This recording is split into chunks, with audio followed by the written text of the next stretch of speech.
Welcome to episode 184 of the Disorganized Wizards Club podcast. My name is Alex. I'm joined as always by Adam. Hello. And Cam. Good morning, listeners. And we're a group of Ottawa-based players that play just about anything and everything we can qualify for. We talk about decks, tournament stories, just about anything to help you and ourselves get better at Magic. That's the plan. Cam got you on the intro there. That's the DWC special right there. But, see, you shouldn't have said anything because I'm just gonna edit it so it sounds normal.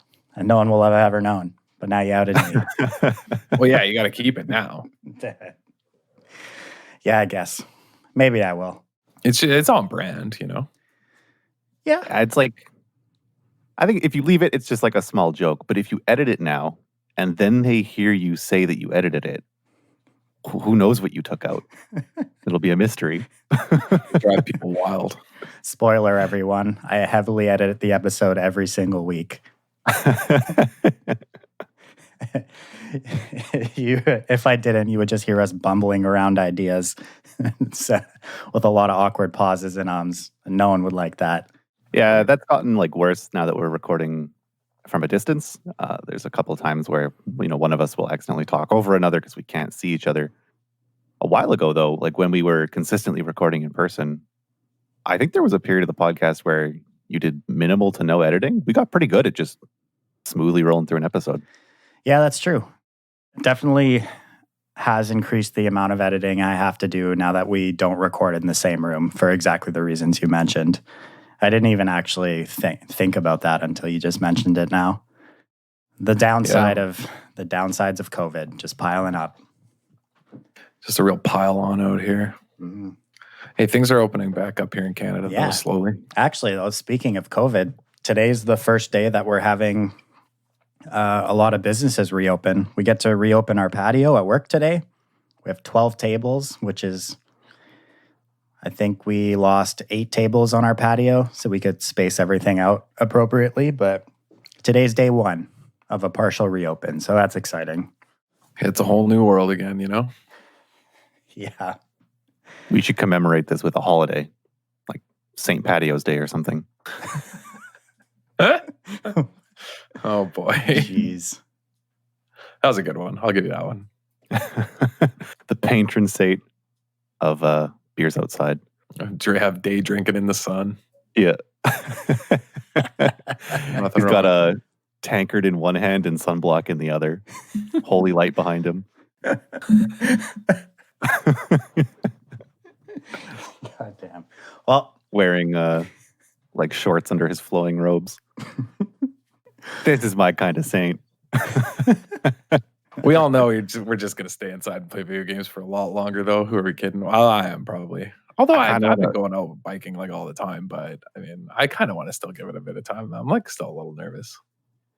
I kind of want to open like a soup kitchen or like, a welcoming like support place, like St. Patio's home for wayward frat bros. God damn. Holy. It's far too early. I can't believe you just wake up like this, you know? Yeah. I mean, what else am I supposed to do? All right. Well, before we get into things, let's just take this moment to plug our sponsor, wizardtower.com, your source for Magic single needs here in Ottawa. If you want to play in some events, they're going to be running some events through the new Wizards Event Link site. So if you're interested in playing some sweet events from home, definitely check them out, wizardtower.com. And also, quick shout out to our new sponsor, Card Hoarder, for equipping us with some Moto loan accounts so we can bring some older formats to DWC Versus and to our streams. So shout out to Card Hoarder. And also, the most important plug is the next DWC Isolation will come in June 28th, which is Core 21 release weekend. It's our biggest prize pool yet, over $500 US up for grabs. Standard best of 3 on MTG Arena. All that's required, Twitch subscription to our channel, or if you've been a patron for over a month. So if you're interested in playing some high-stakes Magic on Core 21 release weekend, check out that event on MTG Melee. The link to the event is in the show notes for this episode on any podcast platform. So check that out.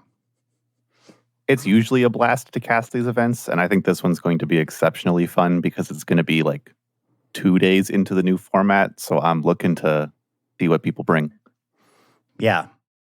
It's definitely the earliest into a new standard format that we've run such a large event. So it will be really exciting to see what people come up with in the brand new standard format.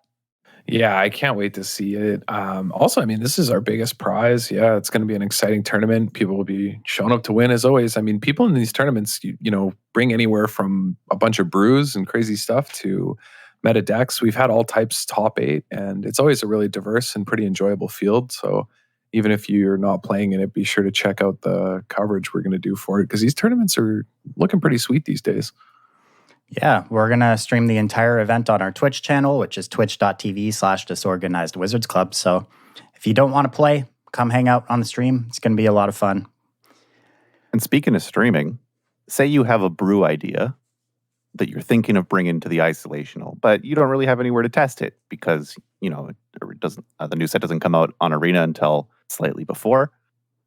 We will be doing the streamer early access event, though. So if you have any sweet ideas and you want to ship us some lists, we can try them out. I think it's the 24th that we'll be able to play against other streamers. Yes, I think so. It is the 24th. I haven't actually got any official details yet, but I'm pretty sure official release on Arena is the 25th. And last time it was the day before, so that would make sense. Yeah, that was a blast, actually. I had a ton of fun playing in that, just testing out decks, trying out all the different fun things we could do. It was really sweet. Yeah, definitely. Really looking forward to it again for sure. Yeah, just going to be an outpouring of new brew ideas. It'll really be raining cats and dogs. Oh, we played some wacky matchups that day. We played a whole bunch of weird stuff. Yeah, super fun. That's always the best part about new sets, though, is being able to experiment with all the new cards, everything, new interactions, which completely reshape previous cards. You know, we've talked about this a million times when new sets come out, you know, about considering the ways in which now everything's changed, right? Like all the addition of new cards permanently warps the landscape of any metagame that you are entering into, which is, you know, one of the things that make standard, modern, legacy, any of these formats fun is the, you know, new blood, I guess, that enters into any format. And we're seeing that approaching soon with M21, and can't wait to see the new decks and standard with all the bannings recently too. It'll be nice to have things shake up with even a new set. I like to think we were the pioneers of the Winota Agent of Treachery deck. So yeah, but someone sent us that list. Maybe we helped spread it around, but someone else came up with it. But we perfected it. Oh, yeah. We did get people good on that streamer early access with that deck. Holy smokes. And I feel like we were the only ones talking about it that day. Yeah, we definitely were. We didn't see it at all, but we crumpled some people with it, that's for sure. Didn't we play a mirror once? I don't remember playing a mirror. I think they were playing similar cards, and then we took their lands before they could play their Winota. Yeah, sounds about right. So we won the die roll. Is what you're saying. Yeah, that's what happened. Easy. But yeah, we didn't see it very much. We were just clowning people out of games. Speaking of clowning people out of games, be sure to tune in every week, Wednesday night, 9 p.m. Eastern time, to DWC Versus over at our Twitch channel to watch me clown on these guys with some brews, some sweet standard decks. We had a fun time this week with some cool standard ideas that we got from our Discord channel. If you want to be a member of the Discord channel, you can become a Twitch sub for our channel or a patron of the show and submit your own decks for Versus that we will battle against each other. Yeah, a lot of Grixis decks this week. There was a Grixis aggro deck, just Rotting Regisaur, believing in the cleave. Man, Rotting Regisaur, Ember Cleave is so obnoxious. I was in that game, man. I was in that game. That was such a great... just drawing like a champion. Yeah, 0 cards left in hand. Board isn't too great. Top deck, Rotting Regisaur. Play it. Adam plays another creature or something, and then Cam says, well... Or was it Cam who said it, or was it you? Adam said it. Just got to dodge a cleave here. Just got to dodge a cleave. Yeah, then just drew the cleave, killed him. Good times. Yeah, it's always how it goes. Easy game. Feels bad, man. What are you going to do? That's, I'm just used to it at this point. Just back for more punishment. Me and Magic, That's just my relationship out here. It's like, I'm sure many people listening to the show have seen Dragon Ball Z, where they train in higher gravity, or they train wearing weighted bodysuits. That's what it is. If you just practice games against someone who's infinitely luckier than you, then when you play normal games, you'll be better equipped to manage it. Yeah. There you go. Yeah. Yeah, that sounds like a pretty good testing technique, actually. Should try Maintaining your sort of mental, it's an important part of playing Magic. Who's the luckiest Magic player we know? Curtis. Curtis. Yeah. Oh, yeah. Far and away, Curtis. That guy does things that don't actually make sense. Yep. And it always works for him. I've seen him keep complete garbage hands. It'll be like a 4-color deck. He has green and red cards in hand and a swamp and a plains. Not even his duels. 2 basics of the wrong color. And he'll be like, keep, I added an extra land. And then he'll just curve out perfectly and smash his opponent and be like, yeah, I don't know why you guys think 4-color decks are hard. Yeah, that sounds actually exactly about right. Yeah. There you that go. is next time you're testing for an important event, let's hit up Curtis as a testing partner. Everyone must have that player they know, right? Who just always has it. I mean, somewhere Phil's cursing that it's me, but yeah, Phil does think it's you. But it's not even that like Curtis is exceptionally lucky, a bit more than other people, and so other people notice it and it's kind of a joke. He's like leaning into it now. He's making decisions based on the fact that everyone says he's luckier than normal, and they're still working. He'll like buy packs he shouldn't buy because they're bad EV and like open the nut, or he'll like keep even worse hands because he's like, oh, last time I did it was fine, and it'll still work. I don't understand. I almost don't even believe it just because he must just be getting lucky. I don't know. I don't believe it. Yeah, who knows what other part of his life is falling apart? Yeah, exactly. Or like, it's just that you don't hear about the games where it didn't work out. It's not like Curtis out there winning a bunch of tournaments. Yeah, that's true. Has he actually ever played in one of our tournaments?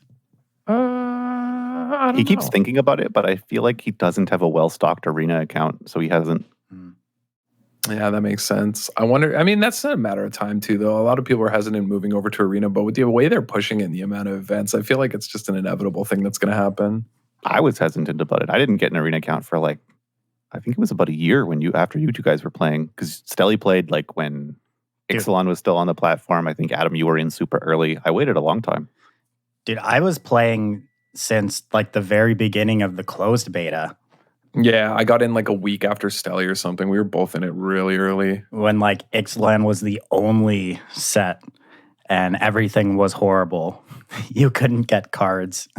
Oh yeah, I remember you just playing green-red dinos because it was Ixalan block constructed. Yeah, I've talked about this before, but just for anyone who hasn't heard about this, back at the very start of the Arena closed beta, everyone, I can't remember how many Ixalan packs you started your collection with, but what decks you were able to make obviously were dependent on which rares you opened. And I remember I opened a couple copies of Ripjaw Raptor in my initial packs, and the only way to get more packs was through gold, 1,000 gold, but there was no quests or no good ways to get gold. I'm pretty sure you only got gold through wins, and it was capped out per week. So you could get maybe a couple packs per week if you were meeting That's so miserable. your total games played. And so I just build a really shitty, essentially green-red dino seal deck with however, I think the 20 or 30 packs you get to start, and just smashed everyone because I had Ripjaw Raptors and no one else did. Dude, that's how I used to play Yu-Gi-Oh! In the playground when I was a kid. A couple packs a week and you put together what you could. Yeah. Try and brush the sand off your cards while you shuffle. Did you have a blue eyes white That dragon? was originally Magic, right? Yeah, that was kind of the spirit of most TCGs. To open packs and trade cards. Yeah, I remember having Pokemon cards, a lot of them when I was little, but none of us knew how to actually play the game, so we just traded cards. Oh man, if you want to talk about not knowing how to play a game, there was a period where my brother and I were watching the Yu-Gi-Oh! Show, but our parents didn't allow us to get cards. So we were just drawing cards and re-sketching the monsters on paper and making up rules to try and play based on what they did in the show. And the show has no consistent rules, so that didn't really work. Oh, yeah, it's all over the place. I remember I was really into the show when I was little too, and I had a bunch of Yu-Gi-Oh! Cards, and I built a bunch of really bad decks, and I would always play against my brother. I mean, I would always give him the worst decks out of them, so I could just dunk on him over and over. I was such a little asshole. Jesus. But like all of the decks were awful. I'd see like some sweet card combination on the show, look to see if I had those cards and just like jam it in my deck. Like maybe I'll draw those two cards together at some point. It'll be good. But it's actually awesome. I never played or like knew about that game when I was younger, but I was a bit older. I played Magic young though, but I definitely didn't know the rules. I did the same thing with Magic. I used to play with the rule where what's the EDH rule if you like don't have a land in your opener? Oh, it's a free mull. If all lands or no lands, you get a free mull. Yeah. I'm sure people were just cheating like crazy. No one knew what the stack was. There was a story I heard Day 9 tell on stream or on his YouTube video at some point about how he and his brother were playing Magic when they were young. And they were young enough that they didn't realize that the flavor text was not rules text. And they were trying to like interpret the flavor text as like it was like a seer card or something. And the flavor text was about a prophecy so it would come true. And they're like, I don't know what this means we're supposed to do in future turns, but I guess it'll become obvious. That's so good. Man, the good Now old days. Dated. Now we're just net decking. Yeah, God damn. What else? Net decking, value optimizing competitive players. Yeah. What have we become? Yeah, I miss the days when I could just jam 3 Blue Eyes White Dragons and all 5 pieces of Exodia into my deck and call it a day. Easy game. Yeah, I had all the best cards. It was fine. It would work out. Yeah, no color restrictions. Why bother? Yeah, exactly. Speaking of some deck building, we're in a strange hiatus of a standard format at the moment. Yeah, we're basically just back at the last standard format pre-Ikoria plus Shark Typhoon. That's the format. That's it. That's all that's changed. Yeah, that's actually a really good way to describe it, actually. Right? Like I didn't think about it like that, but when you say it out loud, I'm like, oh yeah, yeah. Like, I don't count the triomes. Like those are seeing some play, but like whatever. It's really just the exact old format plus Shark Typhoon. That's it. Yeah, Shark Typhoon's really strong, but I guess like now seeing that that's how it shaped up, it kind of makes sense. Like you just need something that's going to be good. And since this format exists for like 2 weeks, it's not really worth putting a bunch of effort into. Yeah, that's true. It's such a weird spot because there's the Players Tours this weekend and next weekend. And like, I feel like a lot of the players who are playing these events that I've seen speaking about them on Twitter have all just kind of been really apathetic about the event coming up and not really excited about it. There's been no hype. Like we were talking in the pre-show, like I don't think either of you guys even knew there was a Players Tour this weekend until it got brought up in the pre-show. No, I didn't. I mentioned it because I thought Josh said he was playing on Friday. That's why I was asking. Yeah. A friend with the show, Josh, he's playing this weekend, I believe. Actually, we've been talking in a group chat about his testing, and yesterday he said he's concluded that there's no skill and deck choice in this standard format. It's just a worse modern matchup lottery where all the decks lose to each other. Okay.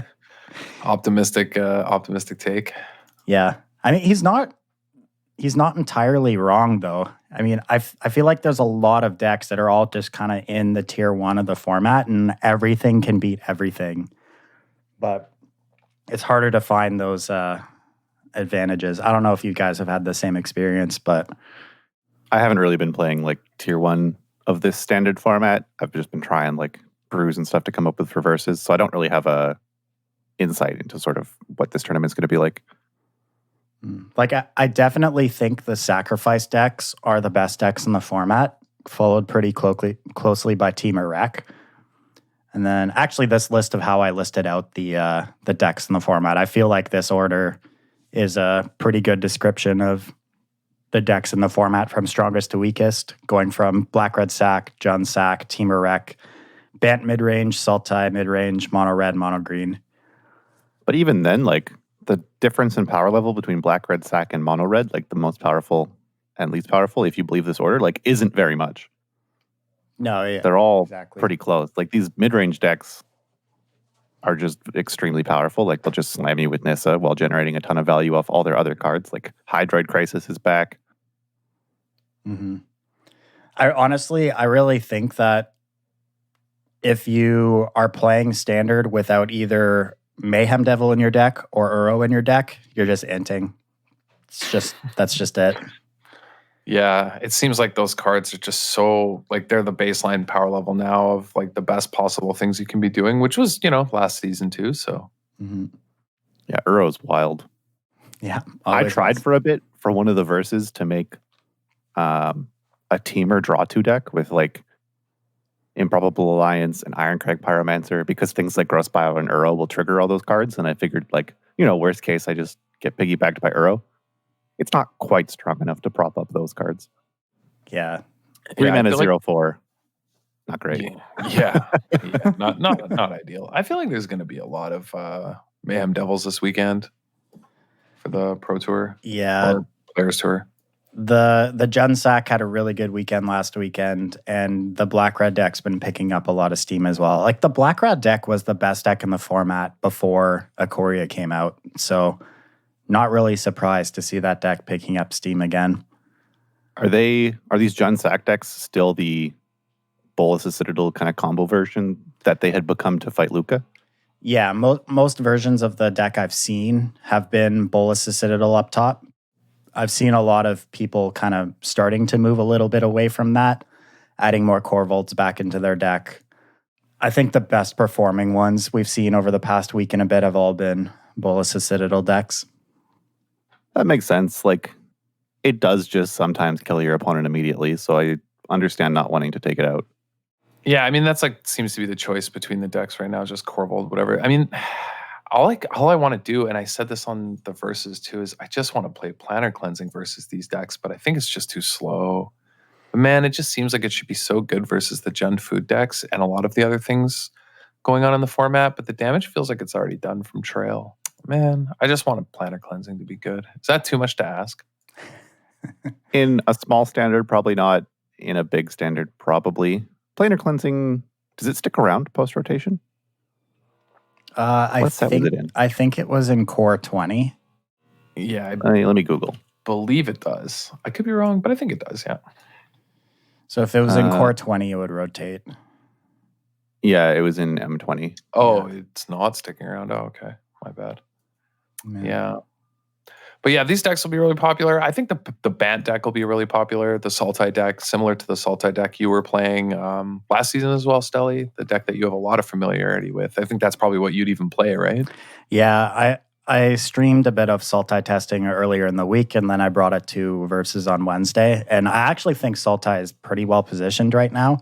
You have good matchup versus the Jund Sack deck. And the Black-Red Sack deck, I think it's hard to say. I think that matchup is pretty close to 50-50, depending on your build.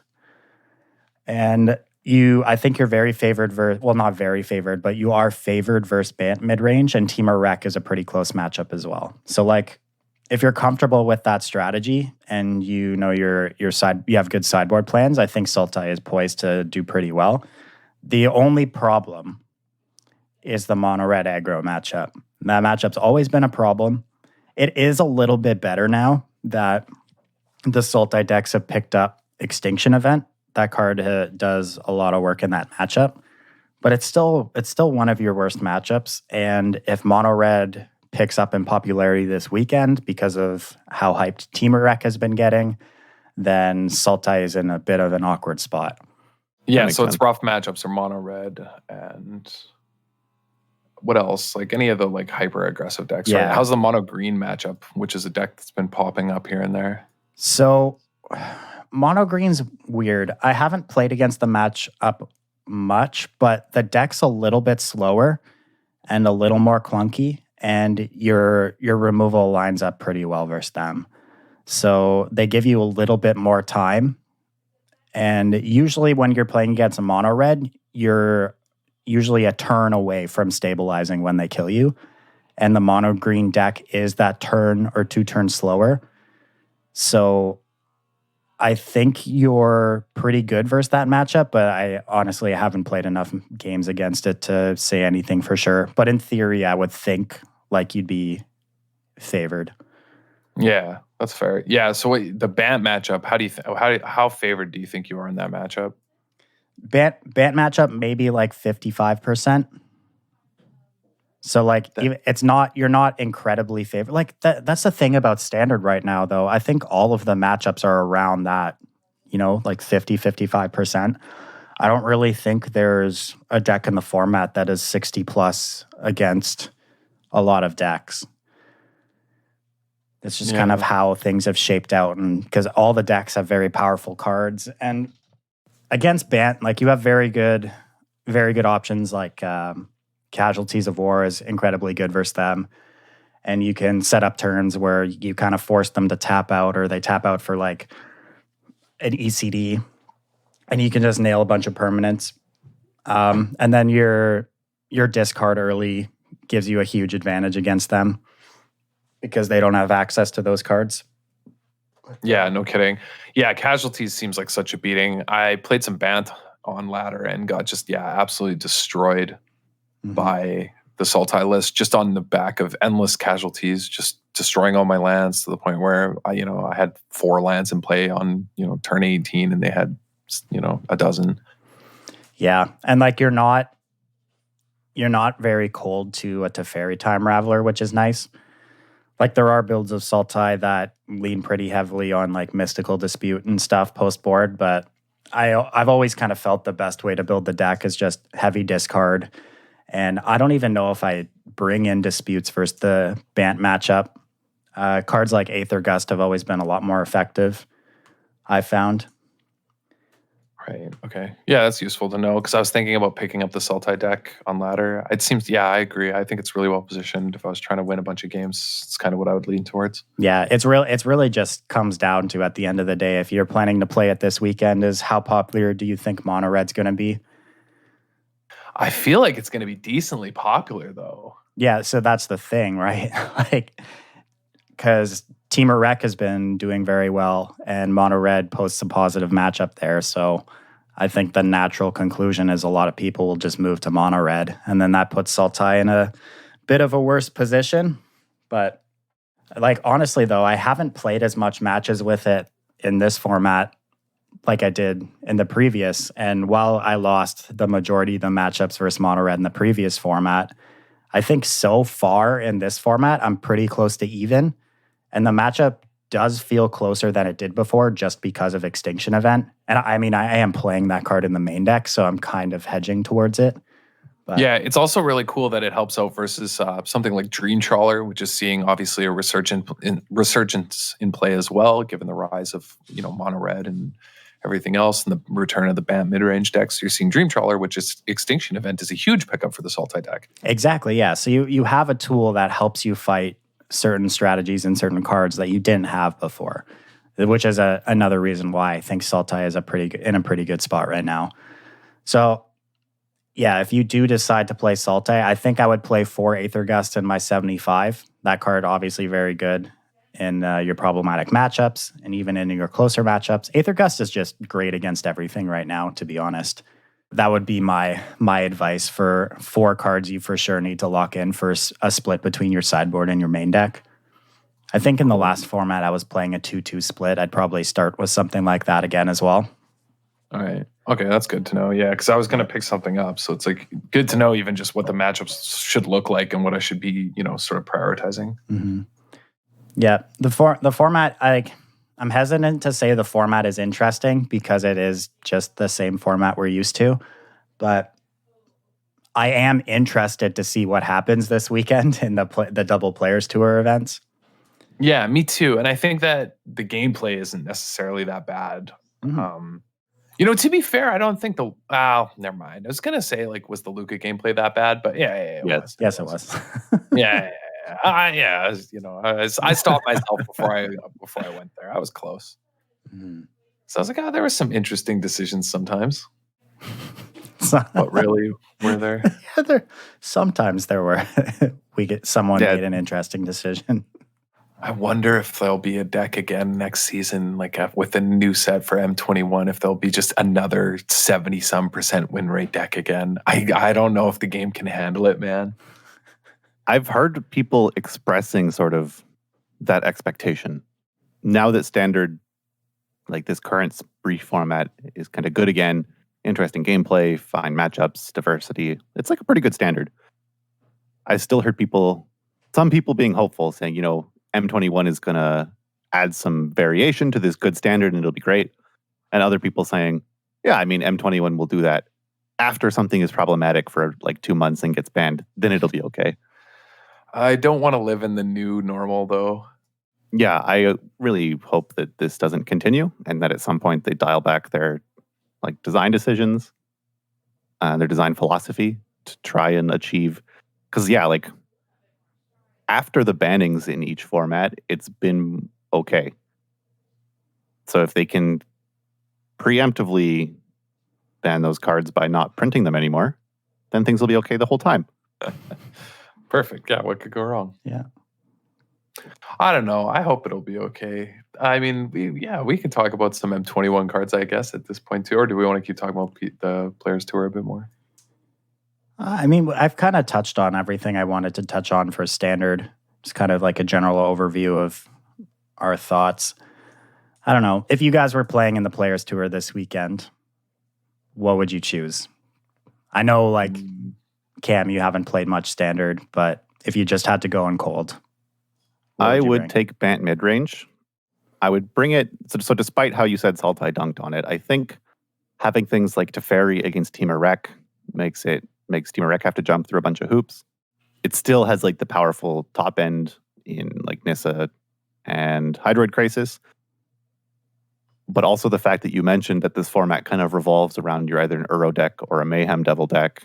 And even with Mono Red going back, like having things like Annex and going back to Tor brands, I would like having Elspeth Conquers Death in my deck just to pick off very efficiently all of these 3 or 4 mana problematic permanents.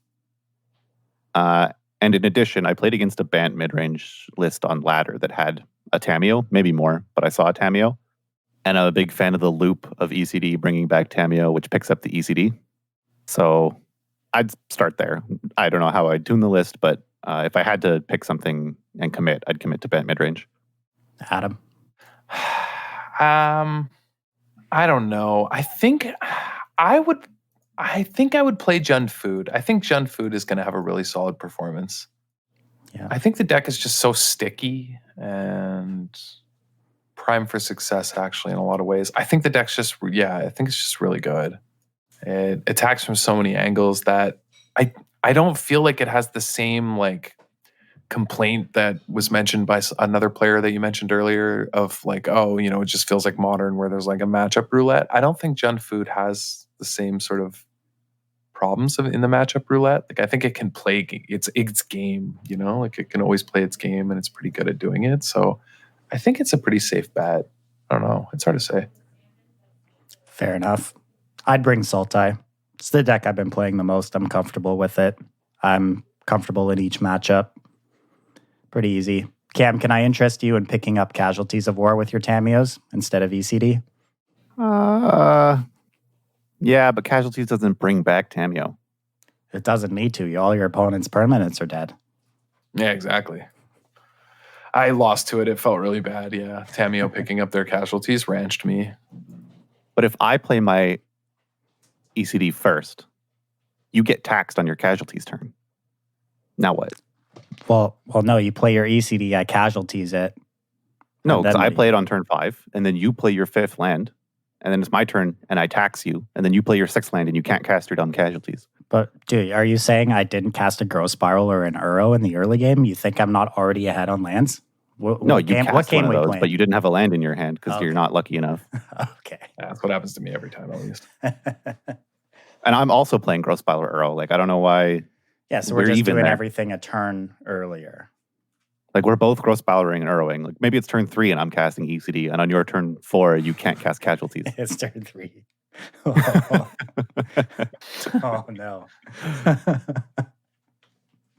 It's casting. Yeah, I'm not surprised that you say you'd pick up Sultai. There's like two questions that are always pretty clear, have a pretty clear answer of yes. Like, is Stilly going to play Sultai when it's good?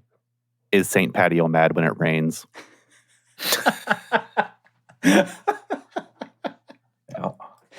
That is such a good name. I love it. Yeah, it's really good. Well, no, the real question is Stelly going to play Nissa Who Shakes the World if it's good? That's true. Yeah, let me that's tell you, the answer is yes every damn time. Resounding yes. Every damn time, yeah. All right. I mean, that card is back to its former glory here. I mean, this is the style of format it wants. Yeah. I want to see some brew do well. What do you think's going to win? What do I think's going to win? Probably Black-Red Sacrifice. Yeah. Good old boring Black-Red Sac. It's just so powerful and consistent. It's got it all. It does. It doesn't have to worry about Fires of Invention anymore either. And that was one of its unfavorable matchups, I feel like, from the last format.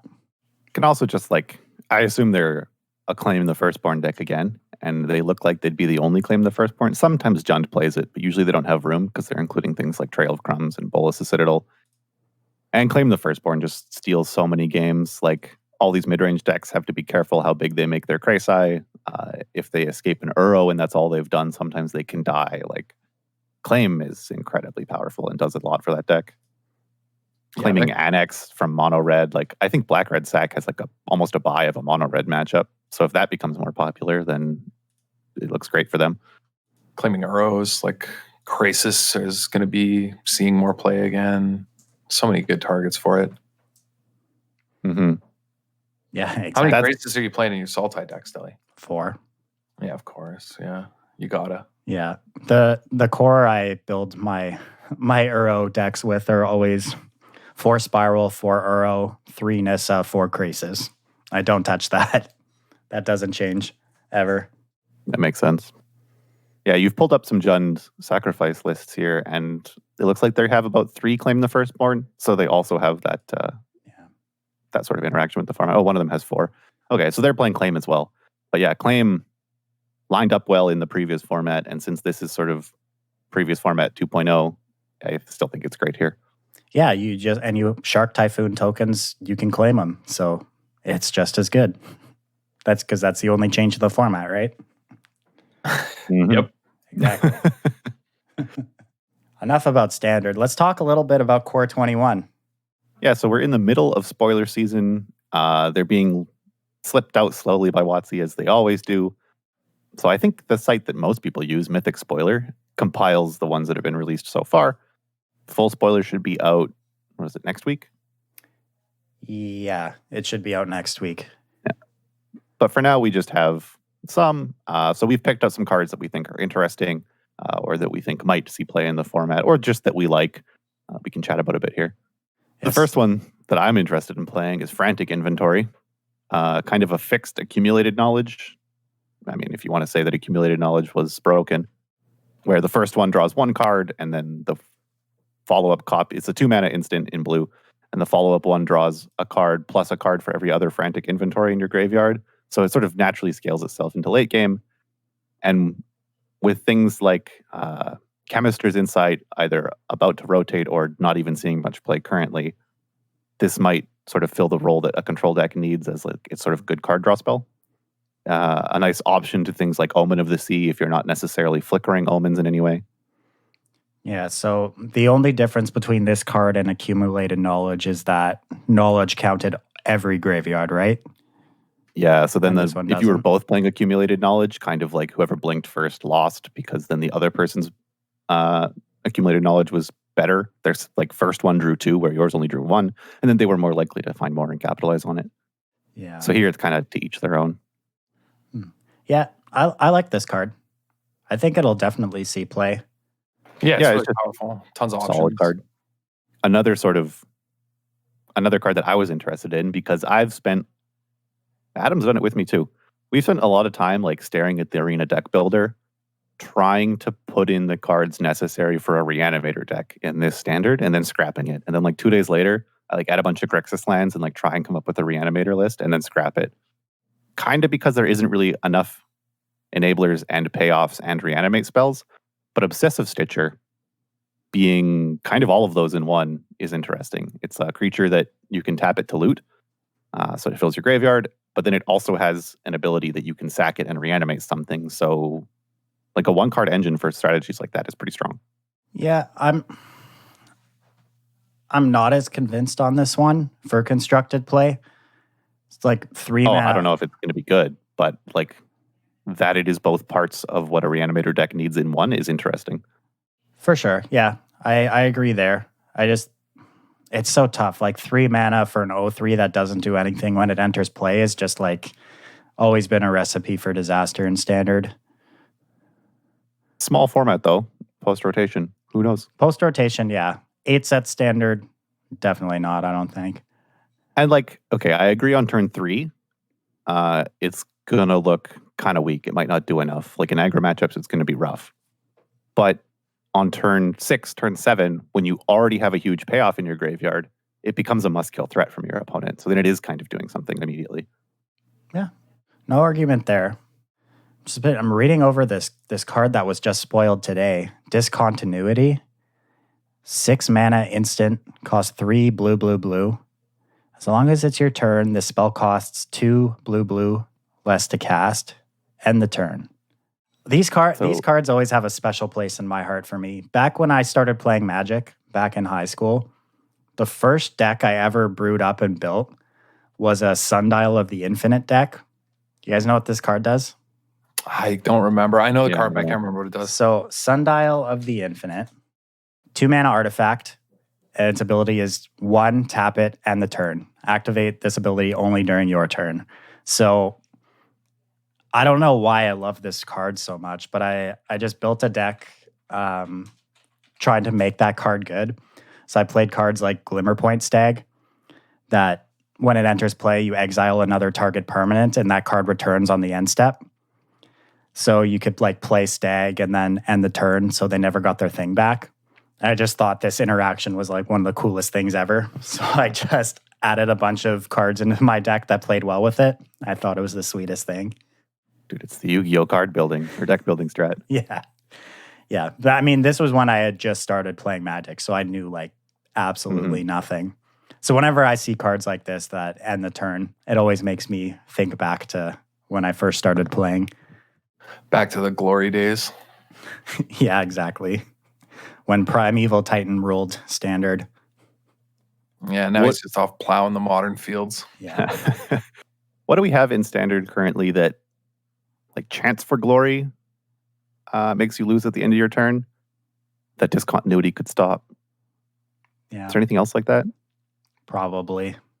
Yeah, that's gonna be like for some YouTuber, you know, some bored YouTuber. That's gonna be like a highlight video where he kills somebody with that combo, you know, the bad combo YouTube series. I wonder if you just ramp this out with Nissa, and on your opponent's upkeep, you just end the turn and kill him with Nissa. Man, there are some money reprints in this. I can't believe it. Like the Grim Tutor reprint is crazy to me. That card was worth so much. Yeah, that card, this is the first time it's ever been reprinted, right? Yeah. Interesting. Yeah, it's a couple $100, I think, previously. What set was it first in? An old set. A really, really old set. Like with the old border? Yeah. That's cool. Yeah. Grim Tutor saw play like in the early days, like old school Magic, like, yeah. And I think it wasn't a card, it was like with the star set. Starter deck. Starter 1999. I have that card, actually. I have a Grim Tutor from the starter deck, actually, at home. Yeah, it looks like it was in Masters Edition 3. Wow, you didn't even have to shuffle your library back then? The original wording on the card. You just looked through your library and then you didn't have to shuffle?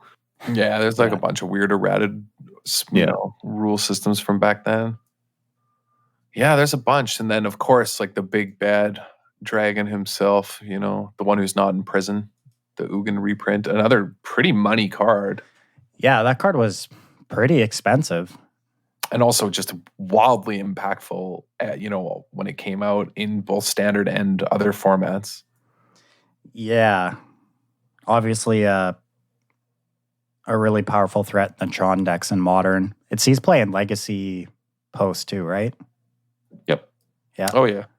The big mana legacy decks all play it. And I mean, during its time in standard, it was nightmarish.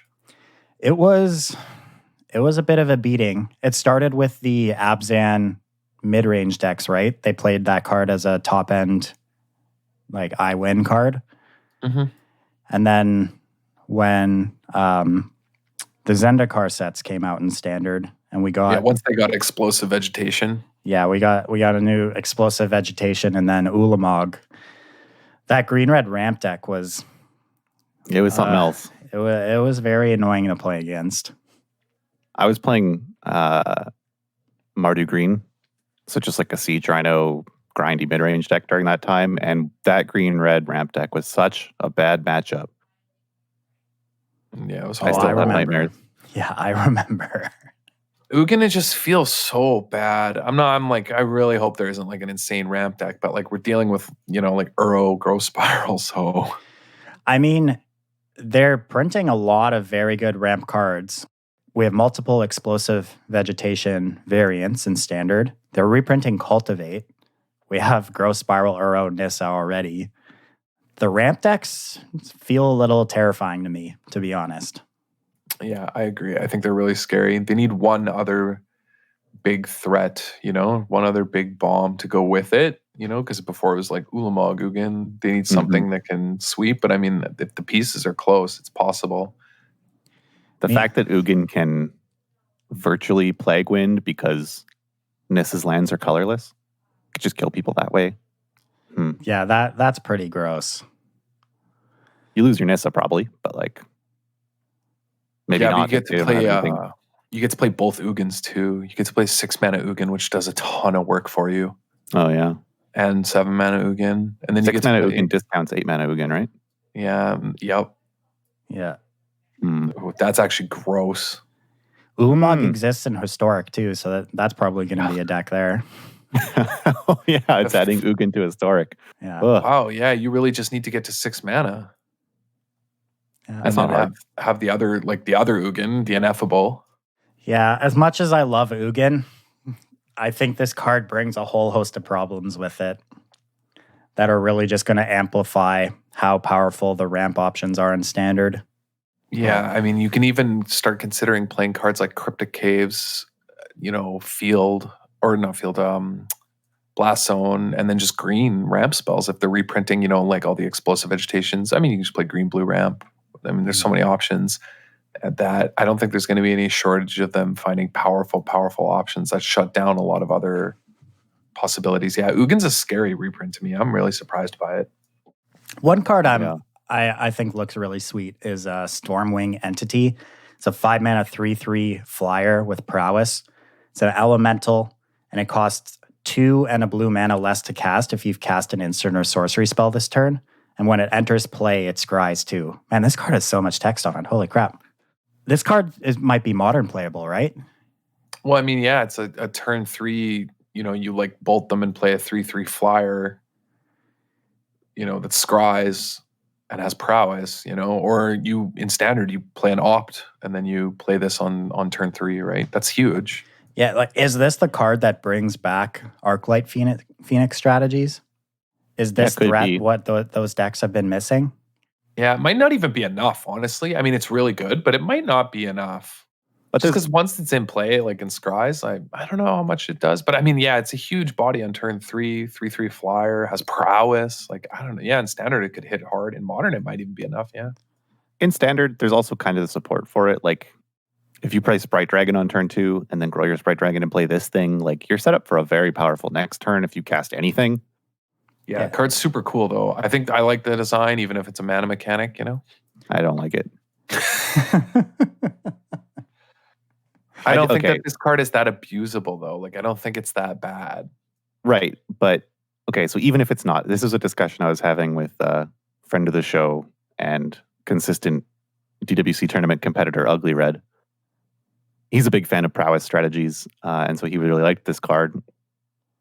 And I was saying that I dislike these sorts of mechanics because, like, by their very nature, to make the payoff something you want to work towards, it has to be too strong for a 2 mana creature, and it has to be too weak for a 5 mana creature. And it has to be too weak for a 5 mana creature. So either the payoff is consistent enough that you have a 2-mana creature that's too strong in standard, or it's not consistent enough, and then the card's just not playable and isn't included.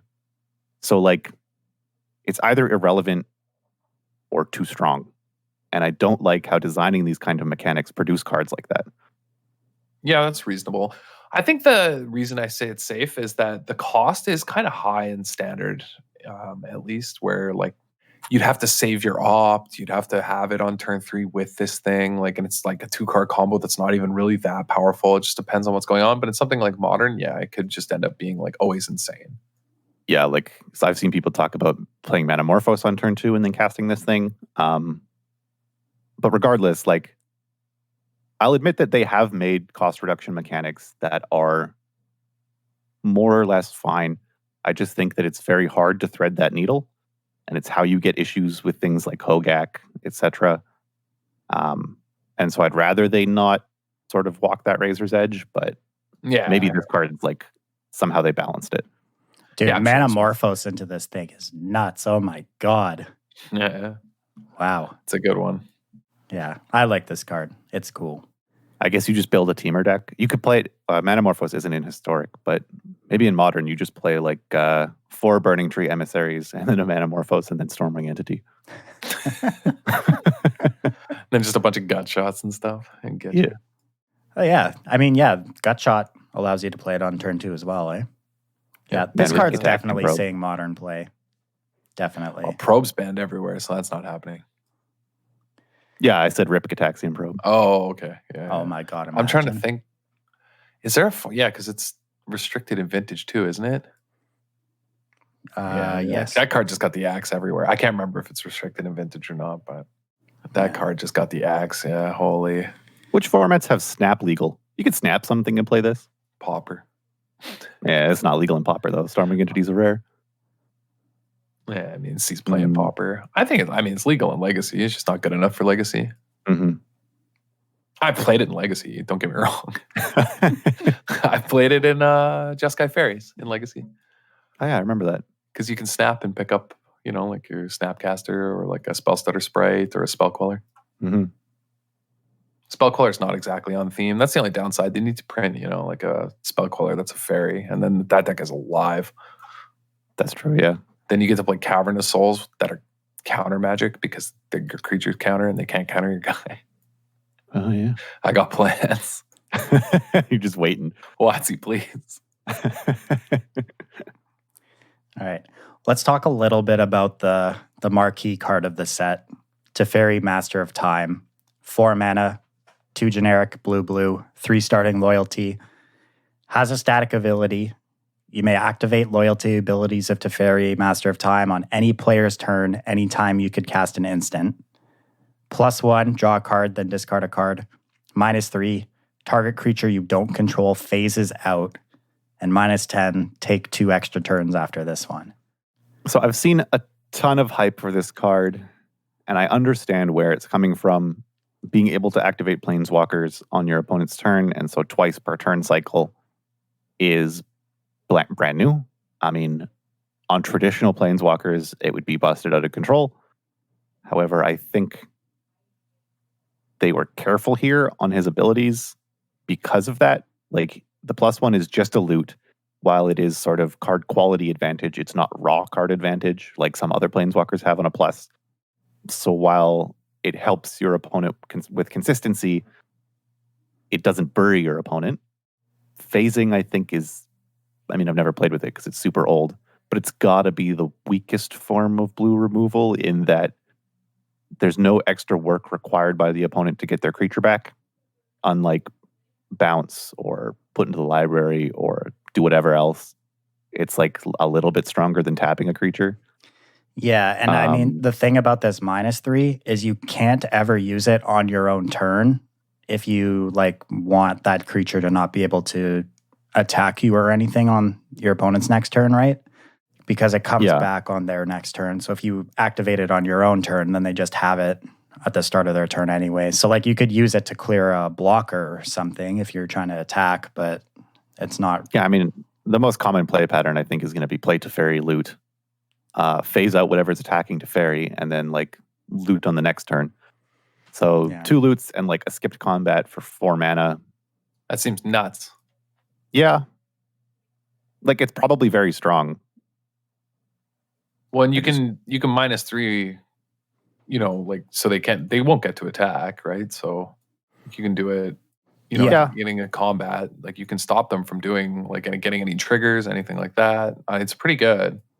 I guess just the fact that it goes up by 2 as well. Like I keep thinking that phasing out isn't that strong because I'm comparing it to Time Raveler, which bounces and draws a card, which is an insane minus. But also, like, I guess if you just plus twice, like it's 2 loyalty per turn, it's sculpting your hand, and then like they have to try and attack down 2 loyalty per turn. And like you can just wait on that second loot on your opponent's turn to kind of see what happens. Like maybe you need to phase, maybe you don't. It's such a weird card, but it's at the same time, I think it's a really cool design. Just it's a planeswalker though, so I'm skeptic. Because it could be really, really irritating. Yeah, during the time where it's legal with Teferi 3 is going to be hilarious. Oh, yeah. Just so obnoxious. Just 2 Teferis just burying you, shutting off what you can do, letting them do anything, even activate planeswalkers on their turn. Now they're casting sorceries and activating planeswalkers on someone else's turn. Like, come on now. Yeah, you're just going to be able to, on your opponent's end step, loot into a Wrath and cast it. That's insane. Oh, yeah. The card's probably just going to be bananas. Yeah, it's probably very, very strong. It's like I was saying that I'm having a hard time evaluating it because it's kind of just unique in most aspects. But the more I think about it, like, it's going to be hard to deal with. Yeah. Where's our rare and uncommon Teferi? What the heck? Probably just not spoiled yet. Well, you would think they would have done it by now. Because didn't they spoil the 3 Chandras altogether last year? I'm pretty sure they did. Oh, yeah, because it spawned a meme. Yeah. Maybe we just don't get that this time around. Yeah. Maybe they're like aware of sort of the apprehension people have towards Teferis, so they're not spoiling 3 at once because that'd be too much. There'd be too much uproar from the community. Yeah, they're just letting it trickle out. Speaking of Planeswalkers, though, and another card that I really don't like the design of because of what it implies for the sort of magic as a game, Spark Hunter Masticore. This was one of the first cards they spoiled. It's a 3-mana, 3/4 artifact creature that as an additional cost to cast, you have to discard a card. It then has protection from planeswalkers, which is really weird. You can pay a mana to ping a planeswalker, or you can pay 3 to give it indestructible until end of turn.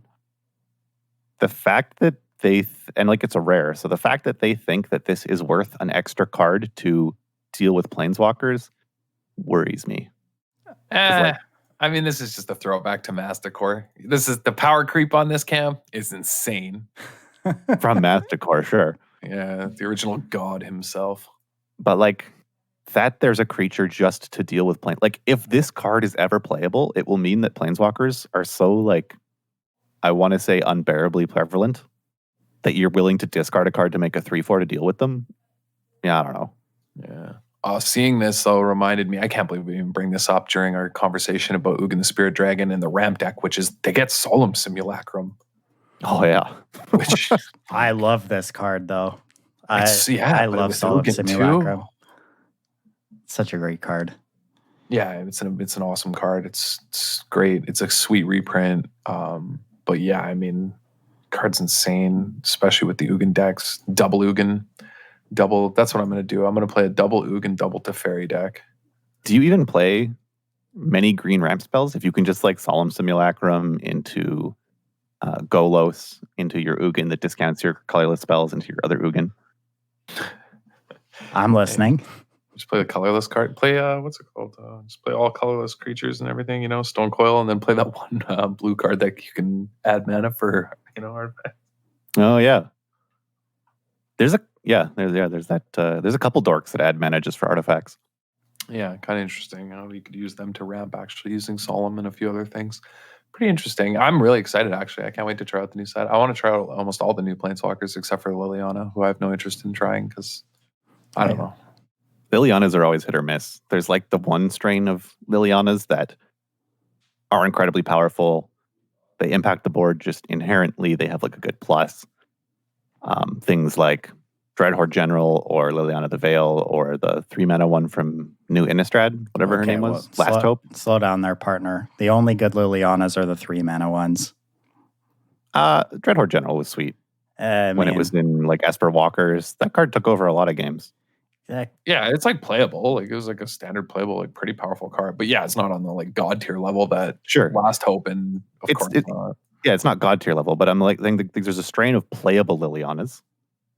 And then there's also a bunch of Lilianas that have like tribal synergy or graveyard synergy that like need support and are never good. There's ones that like give creatures -X/-X, where X is the number of zombies you have in play, or like this one is the number of cards in your graveyard. Like those Lilianas are always bad. Yeah, I think the Chandra is also bad. I didn't even really read what it does. Discard your hand and draw 3? No, it's the like exile the top 3 and you can play them. Oh, so you just don't get a hand anymore. Yeah, and That's like weird. The other pluses deal 2 damage to any target. Like I just don't think it does anything.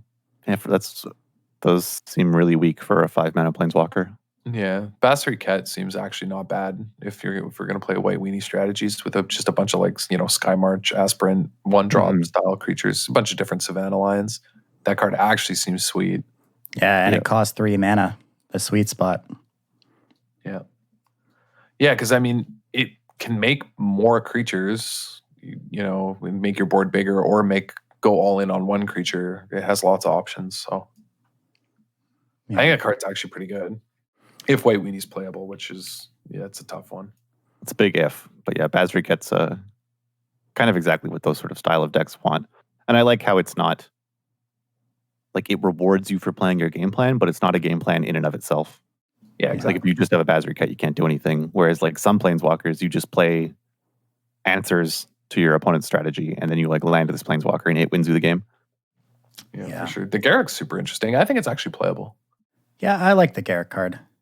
I think it's good. I think it's like pretty well designed. I don't think it's overpowered, but I don't think it's unplayable either. I'm not sure the plus is good enough, but the minus is pretty strong. And the fact that it puts it's like a cool design that it puts loyalty counters if they have more creatures than you after you make the 3/3 beast. That's pretty neat. Yeah. We'll go more into depth on all of these cards next week for our top 10 episode. We should let's wrap this thing up. We're going pretty far over time. Okay, sounds all right with you guys. Thank you all for joining the club this week. Make sure, as always, you check out wizardtower.com for all your Magic single needs. If you want to support the show, patreon.com/DWC Podcast. Head on over to MTG Melee to sign up for our next DWC Isolational on Core 21 release weekend. It's at noon Eastern, June 28th. Over $500 cash prize pool for a standard best of 3 event on MTG Arena. Signups now are on MTG Melee.